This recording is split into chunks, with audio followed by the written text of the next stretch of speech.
Почитувани гледачи, добре дојдовте во уште една сезона на нашата и ваша интернет М телевизија со вашиот водител Томислав Јовановски и новата проект програма наречена 00748. Добро вечер, драги гледачи, во уште едно ново издание на нашата и ваша 00748 емисија геополитичка анализа на нашата и ваша интернет М телевизија. За почеток, ова требаше да биде емисија составена од два дела, геополитичка анализа и снимање со наш гостин, но нашиот гостин после 40 на минути, реномиран новинар во македонскиот етер, после 40 на минути емисија пред самиот крај, од нему познати причини се одлучи да го прекине интервјуто и тоа интервју на негово изречето барање нема да го емитуваме, со тоа што јас можам само да порачам дека тој гостин моите врати, независно дали за оваа емисија или за некои идни мои ангажмани, моите врати за него се затворени. Едноставно не е демократски да прифатиш интервју, која договаравме 6 месеци и на 40 на минути да не навлегувајќи во неговите лични причини, да одлучиш да си заминеш од интервјуто и да се инсистираш тој интервју да не се емитува, но ние, бидејќи сме демократија, јас го уважив неговото барање и интервјуто нема да го емитуваме и денеска само имаме геополитичка анализа, имаме доволно. Тоа интервју е снимено при крајот на 2024, беше во контекст на случувањата кои што ги предвидовме, што се случуваат во овој период на инаугурацијата на 47-миот претседател на Соединетите Американски држави, но тоа е тоа. Идеме само со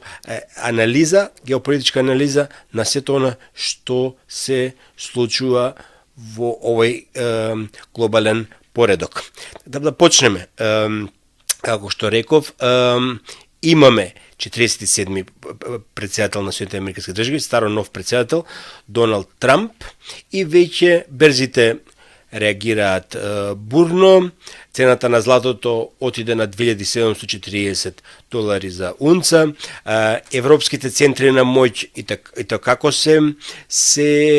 противат на неговата политика или на неговите политики. Тој се закани со удување царини према Мексико, Канада од 25%, побара суфицитот што го имаат европските држави, пред све Европската унија, во билатералната трговска размена со Соединетите Американски држави,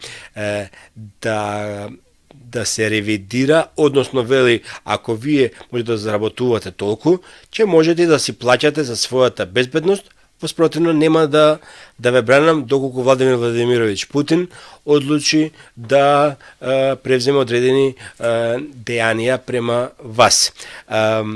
Она што е битно во она што се нарекува 4-годишен мандат втор мандат на Доналд Трамп е тоа што он, за разлика од првиот мандат, се одлучи на почетокот од овој мандат да настапи по благо во однос на Индија, па така се одлучи за задржување на оние што се нарекуваат студентски и H1B визи за индиските граѓани, но под услов владата на Моди во Индија да ги врати назад во своите граници 18.000 нелегално пристигнати индиски граѓани кои што престојуваат на територијата на Соединетите американски држави. Ќе видиме каков ќе биде односот на Доналд Трамп и неговата администрација во однос на Балканот, Буре Барут. Ќе видиме каков ќе биде односот во однос на конфликтот во Нагорно Карабах, односно она што е територија на Ерменија Синак, која што пресекува две територии на Азербејџан, каде што живеат во провинцијата Синак живеат азери и таа територија е пресечена од остатокот на она што се нарекува Азербејџан, а при тоа и тука е оној коридор, граничен коридор помеѓу Ерменија и Иран. Понатака ќе видиме каква ќе биде реакцијата на Доналд Трамп и неговата администрација во однос на воените конфликти. Да речеме, зачекување е после ова примирие што во кое учествува и советниците на Бајден, но и советниците на Трамп. Примирие во Газа се очекува Хамас да настапи поблаго во своите барања, затоа што Трамп се закани дека ако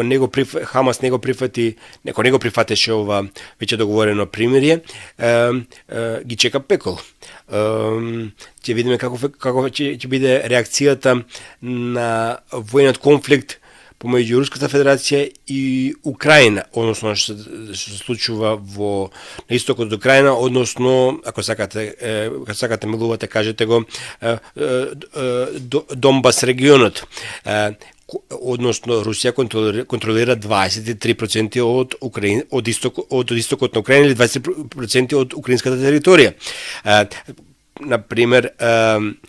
во делот на границите на Луганска народна република, нели Донбас се мисли на Донецк и Луганска народните републики само прогласени, за една недела Украина губи 7100 војници. А самата авантура во Курск ги чинеше 53.000 загинати војници. Тоа се фрапантни, големи бројки. Најавите од Кремљ велат дека нема да се согласат на некоја тобожно примирие, кое што само ќе му даде земење здив на режимот во Киев, наоружување за нови действија и ново гинење на млади животи, на млади војници на обете страни, а при тоа за некаква медиумска промоција во Вашингтон, не така успеале примирие. Значи, Кремљ вели не или долгорочен стабилен мир, кој што се земат предвид и гаранциите што ги бара Руската Федерација, или нема ништо од тоа. Истовремено можеме ние да кажеме дека Америка под администрацијата на Трамп сака да направи, сака да ја врати својата величина, или Make America Great Again. Тоа е едниот пол кој што моментално се формира, другиот пол би биле овие европски земји заедно со НАТО структурите и сето она длабоката држава што стои зад нив, и на трета страна би биле, говориме за моментот, и на трета страна би биле земјите од БРИКС, кои што од јануари месец 2025 се 10 на број, значи Индонезија конечно им се приклучи, значи Бразил, Русија, Индија, Кина, Јужна Афричка република, тука е Египет, Воединените Арапски Емирати Етиопија, Иран, еве и Индонезија, додека новоизбраниот претседател на Аргентина Мајли, тој или Милеј, како милувате да го кажете неговото презиме, он го поништи она што нарекува процес на аплицирање за членство во БРИКС плюс, додека Саудитска Арабија или принц престолонаследник МБС, Мабус, Мохамед бин Салман, го се уште го стави во мирување, односно пендинг апликација нивното членство во БРИКС. Но ајде да видиме малце тие половите, нели, од една страна го имаме Make America Great Again, го имаме европскиот елитистички крем, тука е длабока држава зад нив, Макрон во преден план, НАТО земите, третиот пол во моментов би бил, нели, или ако овие првите две страни се од ист пол, другиот пол би бил нели БРИКС, но ајде да видиме реално што се случува. Ние имаме ситуација од кога се распадна, односно ајде Берлинскиот зид кога падна, кога се распадна Советскиот сојуз, што имаме заокружување на Русија. У моментот кога би паднала Русија и ќе продолжи плячката на огромните ресурси со кои Руската Федерација на далекиот исток, Сибир располага и Кавказот. Тука нема да застанат неоконите од Вашингтон. Следна таргет цел мета е Народна република Кина. Но ајде да се вратиме на она што се нарекува заокружување на Руската Федерација, иако ја не верувам дека Руската Федерација може да се дозволи, нити пак ќе се случи тоа да стане мета на плячкање или да биде поделена на 20 на 30 републики, налик на нешто она што се растори Социјалистичка федеративна република Југославија, втората Титова Југославија, ако првата е Караџорџева, втората е СФР, третата е СРЈ, времето на Милошевиќ. Значи, па се подели по авнојските граници. Во случајот со Русија не верувам дека ќе се случи тоа, но да видиме што е интенцијата. Интенцијата е почнали Полска и Вишеград групата, значи Полска, Чешка, Словачка, Унгарија, се издвоја со распаѓањето на Варшавскиот пакт, односно се припоја кон НАТО делокругот и стана дел од НАТО. Балтикот, значи идеме горе на север, Балтикот, Балтичките земји, Летонија, Естонија, Литванија исто станаа дел од НАТО. Понатака, централно-азијските држави, бившите советски републики, Туркменистан, Таџикистан, Узбекистан, председно нив мислам, иако и повеќе се централно-азијски држави, стана извор на тероризам. Случуваа напади во Москва, во сите овие 25 години како е Путин на власт, се случуваат во една од моите колумни и тоа го напоменав, 7 до 8 терористички напади натре во границите на Руската Федерација. Понатака Бугарија и Романија кои излегуваат на Црно море, значи доле према по југоисточно, ај така да се изразиме, значи влегува во НАТО. Горе на Јадриатикот, на Јадранско море, Хрватска, Словенија, можда наскоро и Монтенегро, која станува една антируска творевина. Исто како и Полска што е. Гледаме како сите прилази кон морињата ги се затварани од делот на Европа. Идеме најново, Шведска и Финска влегува во НАТО. Повторно Балтичкото море, каде што излегува Калининград, тоа е руски државен простор кој што е отсечен од статокот на Руската Федерација, со излез на Балтичко море, повторно со влегувањето на Шведска и Финска во НАТО, уште едно море, во пат Балтичко море, му се затвара маневарскиот простор на руското раководство. Најново, Трамп, и тоа не е случајно, го таргетира Гренланд, кој што е према Арктик, односно одма до границите на суверената економска зона на Руската Федерација. Како и да се сватиме, од сите страни Русија, изминативе 30 години, Руската Федерација како наследник на СССР, значи Советскиот сојуз, се таргетира да се затвори незиниот простор за маневар, да се заокружи од сите страни по морски пат или во делот на централно-азијските држави по некаков копнен пат. Исто така,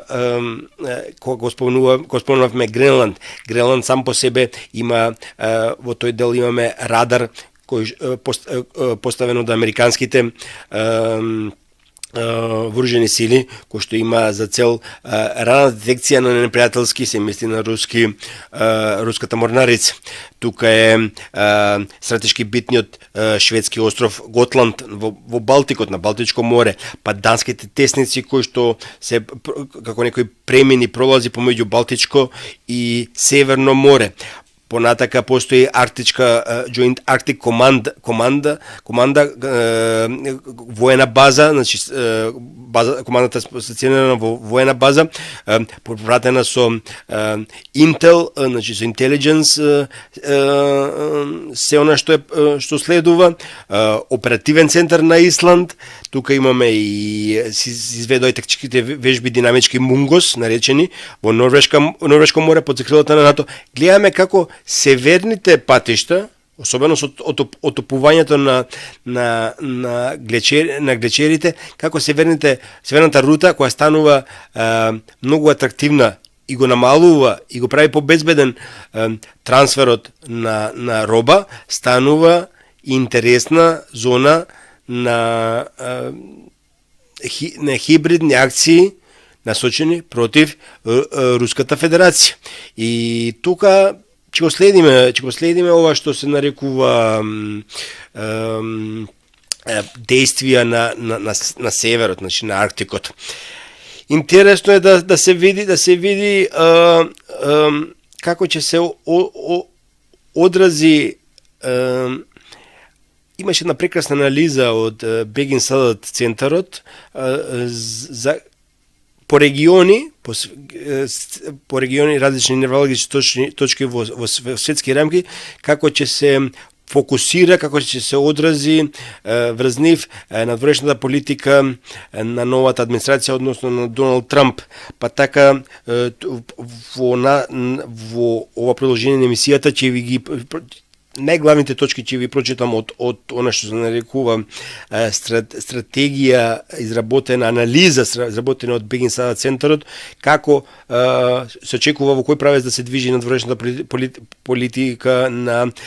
Доналд Трамп, 47-миот претседател на Соединетите американски држави и неговата администрација. Вели вака, да се види во кој правец ќе се развиваат односите во она што се нарекува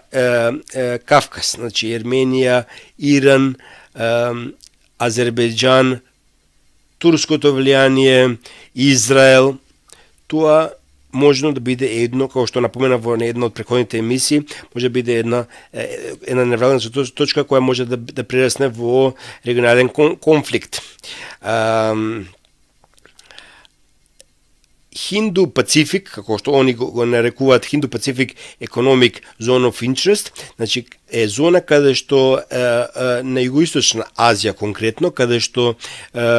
најголема држава и најмногобројна на светот е Индија,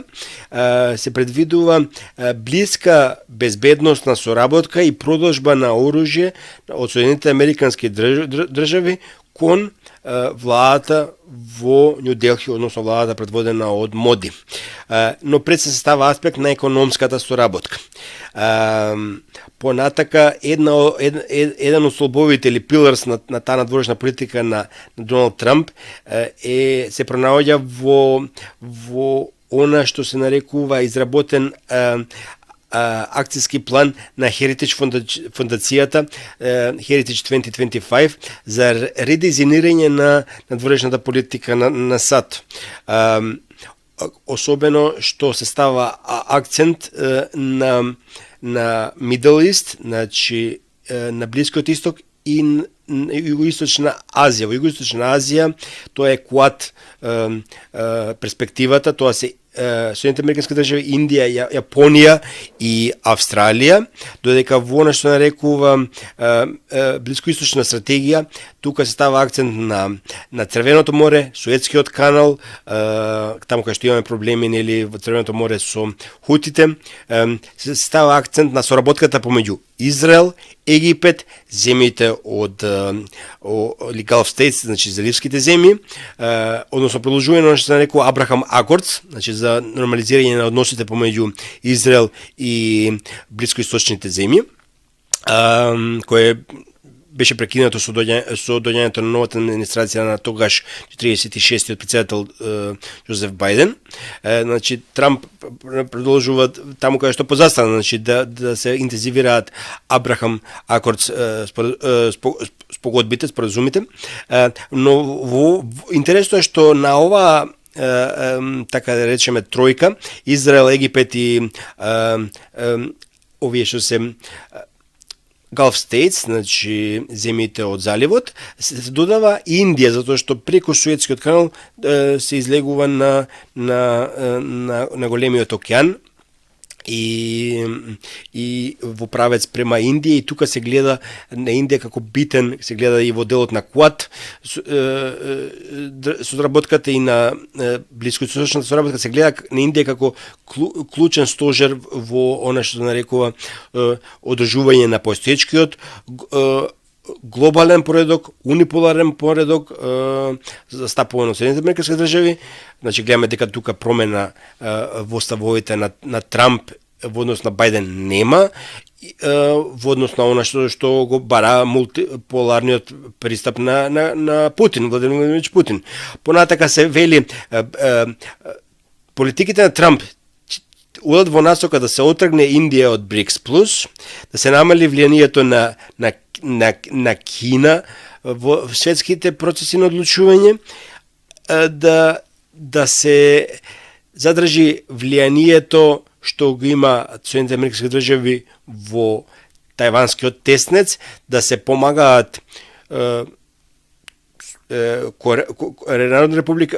односно Република Кореја, да се помага Виетнам, сојузникот Филипини, Јапонија, и да се подготви Америка за она што ја чекува во некое идно догледно време, а тоа е неминовен конфликт со Народна република Кина.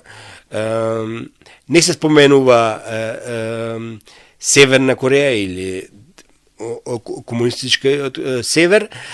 но се споменува конфликтот можен со Кина, Народна република Кина, туку Кина не се повинува на униполарноста на хегемонот. Понатака, во оваа стратегија се од Херитидж фондацијата, но и она што се нарекува анализа од на можните политики на новата администрација на Доналд Трамп, изработена од Бегин Садат институтот, се спомнува за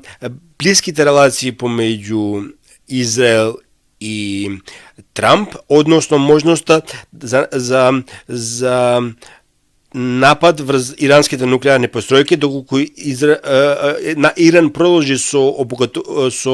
она што нарекува обогатување со ураниум во нивните подземни центри за нуклеарно истражување, односно она што велат дека ИАЕА вели дека се работи сериозно, Иран работи на изработка на некаква компонента која што излегува од контекстот на мировна употреба на нуклеарната енергија, односно влегува во она што нарекува изработка на атомско оружје.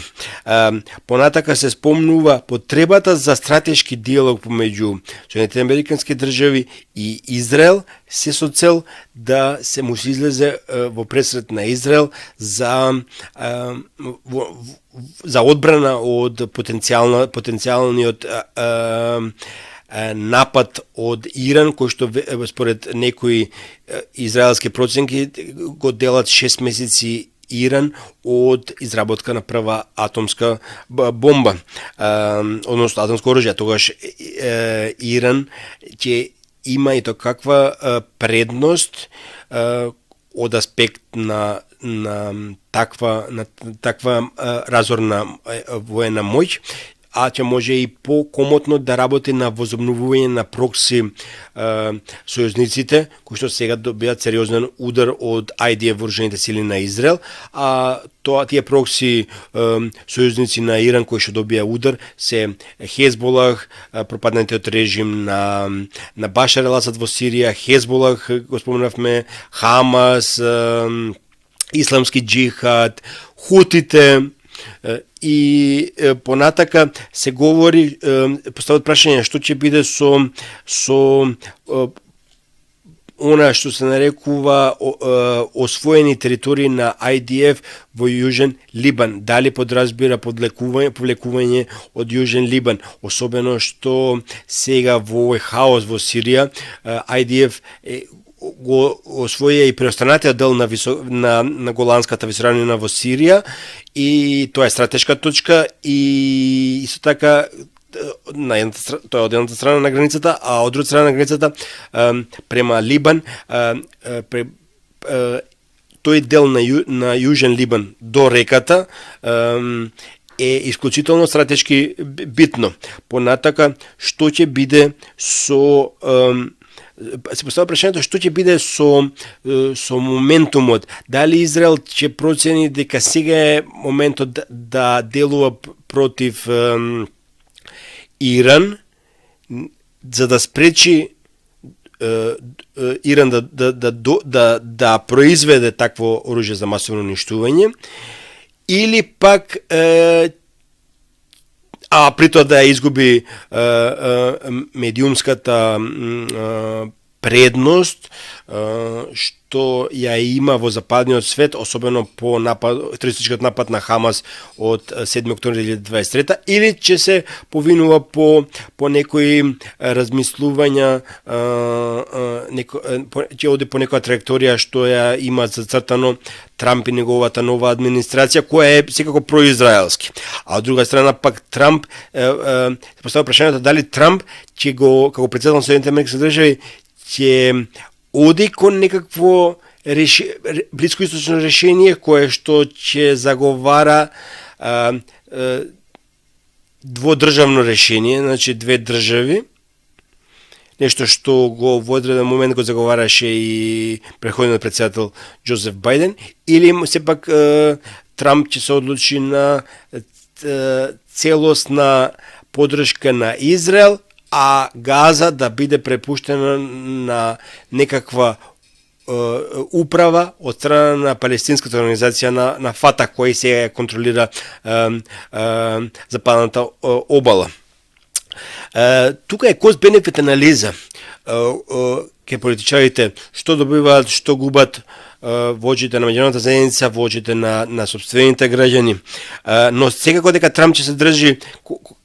до некоја своја предвидена агенда, веќе излезе од она што се нарекува, има намера да излезе од Светската здравствена организација и од Парискиот договор за климатски промени. Поддршката кон Израел нема да се намали, напротив ќе биде засилена. Абрахам акордите, значи, кои подразбираат нови договори, мировни договори со заливските земји, тоа е нешто со кое може да се пофали Трамп во првиот мандат, тој ќе продолжи, се очекува во некоја блиска или не толку далечна иднина да се работи на тоа да конечно Саудитска Арабија и Израел направат мировен договор и да бидат да воспостават дипломатски односи. Понатака ќе видиме што ќе биде со оние барања на Саудитска Арабија. Саудитска Арабија бараше да добие некој вид НАТО заштита, да биде под закрилата на НАТО чадорот. И тоа беше адресирано до неколку бивши американски председатели. Понатака тука се F-15, F-16, таа цела ескадрила на авиони, што ги побарува Саудитска Арабија, па не знам, они побаруваат и исто како што Иран се залага за некакво мирнодопска употреба на нуклеарната енергија, за мирнодопски цели, исто го бара и Саудитска Арабија. Гледаме дека Иран баш и не се придржува до тоа мирнодопско, до тие мирнодопски цели за мирнодопска употреба на нуклеарната енергија, туку напротив, според ИАЕА, Светската меѓународна агенција за нуклеарна енергија, но и според израелски представници, Иран на некои 6 месеци од производство на оружје за масовно уништување, тоа е атомска бомба. Значи, Саудитска Арабија вели не, нас не треба употреба на нуклеарната енергија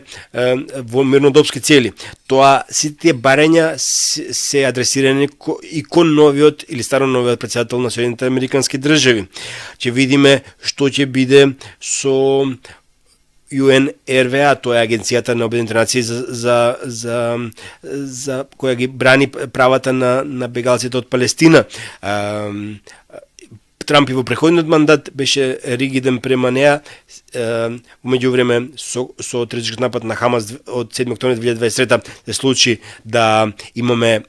она што се нарекува одредени западни земји и ја ограничат поддршката. Исто така и Израел ја прогласи за организација која не смее да делува во Газа, затоа што одредени незини или добар дел од незините членови се ставиле на страната на Хамас или биле дел од Хамас, а делувањето во UNRWA, RWA агенцијата било само параван за нивните прави активности, а тоа е членувањето во терористичката Хамас. Значи, незиното делување е сега сериозно од морален аспект и од секаков аспект доведено во под знак прашање. Ќе видиме како ќе биде навечната политика на Трамп во однос, и тука поставува добро прашање Бегинса центарот во својата анализа, како ќе биде навечната политика на Соединетите американски држави во однос на Туркија, односно Република Турција, особено што Турција сериозно ги разниша своите релативно добри односи и економски и од секој аспект изминативе децении што ги имаше со Израел, а во контекст визави на војната односно разорувањата во Газа, каде што преку 46.000 луѓе цивили се загинати, деца, жени, старци, преку 100.000 повредени, и бесот кај турскиот народ изразен и преку политиката на председателот Ердоган беше дека они се спремни и да